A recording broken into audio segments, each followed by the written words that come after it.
ಕಾಲುಗಳಲ್ಲಿ ಸುಡುವ ಅನುಭವ ಮತ್ತು ನರಗಳ ದುರ್ಬಲತೆ ಇವು ಪೆರಿಫರಲ್ ನರ್ವ್ಸ್ ಅಂದರೆ ದೇಹದ ಹೊರ ನರಗಳನ್ನು ಬಾಧಿಸುವ ನ್ಯೂರೋಪತಿ ಎಂಬ ಸ್ಥಿತಿಯ ಸೂಚಕವಾಗಿರಬಹುದು. ಈ ರೋಗ ಲಕ್ಷಣಗಳ ನಿರ್ವಹಣೆಗೆ ವೈದ್ಯರ ಸಲಹೆ ಅತ್ಯಗತ್ಯ. ಆದರೆ ಆಹಾರದಲ್ಲಿ ಬದಲಾವಣೆಗಳು ಈ ತೊಂದರೆಗಳನ್ನು ಕಡಿಮೆ ಮಾಡುವಲ್ಲಿ ಗಮನಾರ್ಹ ಪಾತ್ರ ವಹಿಸಬಲ್ಲವು.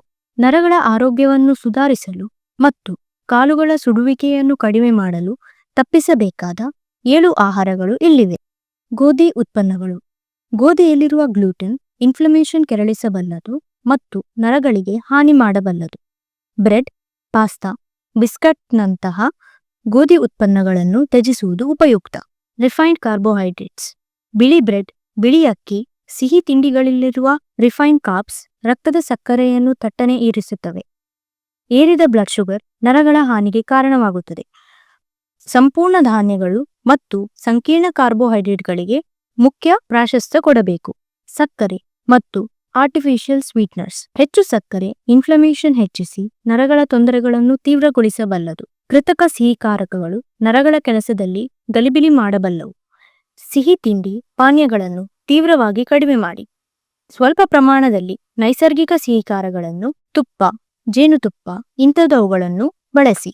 ಡೀಪ್ ಫ್ರೈಡ್ ಆಹಾರಗಳು. ಕರಿದ ಆಹಾರಗಳಲ್ಲಿ ಅನಾರೋಗ್ಯಕರ ಕೊಬ್ಬು ಹೆಚ್ಚು.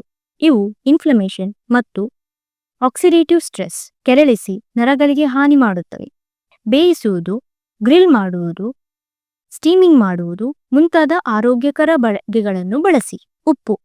ಹೆಚ್ಚು ಉಪ್ಪು ದೇಹದಲ್ಲಿ ನೀರು ಶೇಖರಣೆ ಮತ್ತು ರಕ್ತದೊತ್ತಡ ಹೆಚ್ಚಿಸುತ್ತದೆ. ಇದು ನರಗಳ ಕೆಲಸದ ಮೇಲೆ ಪರಿಣಾಮ ಬೀರಬಲ್ಲದು. ಡಬ್ಬ ಪ್ಯಾಕ್ಡ್ ಆಹಾರಗಳು. ಫಾಸ್ಟ್ ಫುಡ್ ತಿನ್ನುವುದನ್ನು ತಪ್ಪಿಸಿ. ತಾಜಾ ಆಹಾರಗಳಿಗೆ ಸೊಪ್ಪು, ಮಸಾಲೆಗಳಿಂದ ರುಚಿ ಕೊಡಿ. ಸೋಡಾ ಮತ್ತು ಸಾಫ್ಟ್ ಡ್ರಿಂಕ್ಸ್. ಸಿಹಿ ಸೋಡಾ ಮತ್ತು ಸಾಫ್ಟ್ ಡ್ರಿಂಕ್ಸ್ಗಳಲ್ಲಿ ಸಕ್ಕರೆ ಅತಿಯಾಗಿರುತ್ತದೆ. ಇವು ನರಗಳಿಗೆ ಹಾನಿಕಾರಕವಾಗಬಲ್ಲ ರಾಸಾಯನಿಕ ಸೇರ್ಪಡೆಗಳನ್ನು ಒಳಗೊಂಡಿರುತ್ತವೆ. ಇವುಗಳ ಬದಲು ನೀರು, ಹರ್ಬಲ್ ಟೀ, ಮಿತವಾಗಿ ತಾಜಾ ಹಣ್ಣಿನ ರಸವನ್ನು ಕುಡಿಯಿರಿ. ಮದ್ಯ. ಅತಿಯಾದ ಮದ್ಯಪಾನ ನರಗಳನ್ನು ನೇರವಾಗಿ ಹಾನಿ ಮಾಡುತ್ತದೆ ಮತ್ತು ನ್ಯೂರೋಪತಿ ಲಕ್ಷಣಗಳನ್ನು ಹೆಚ್ಚು ಗಂಭೀರಗೊಳಿಸುತ್ತದೆ. ಮದ್ಯಪಾನವನ್ನು ಪೂರ್ಣವಾಗಿ ತ್ಯಜಿಸಿ ಅಥವಾ ತೀವ್ರವಾಗಿ ಮಿತಗೊಳಿಸಿ. ನೀರು, ಲಸ್ಸಿ, ಟಿಂಡ್ ಜ್ಯೂಸ್ ಮುಂತಾದವು ಉತ್ತಮ ಪರ್ಯಾಯಗಳು. ನಿಮ್ಮ ಆಹಾರದಲ್ಲಿ ಈ 7 ಹಾನಿಕಾರಕಗಳನ್ನು ಜಾಗರೂಕತೆಯಿಂದ ತಪ್ಪಿಸುವುದು ನರಗಳ ಆರೋಗ್ಯವನ್ನು ಉತ್ತಮಗೊಳಿಸಲು ಮತ್ತು ಕಾಲುಗಳ ಸುಡುವಿಕೆ, ನರಗಳ ದುರ್ಬಲತೆಯಿಂದ ಬರುವ ತೊಂದರೆಗಳನ್ನು ಶಮನಗೊಳಿಸಲು ನೆರವಾಗಬಲ್ಲದು.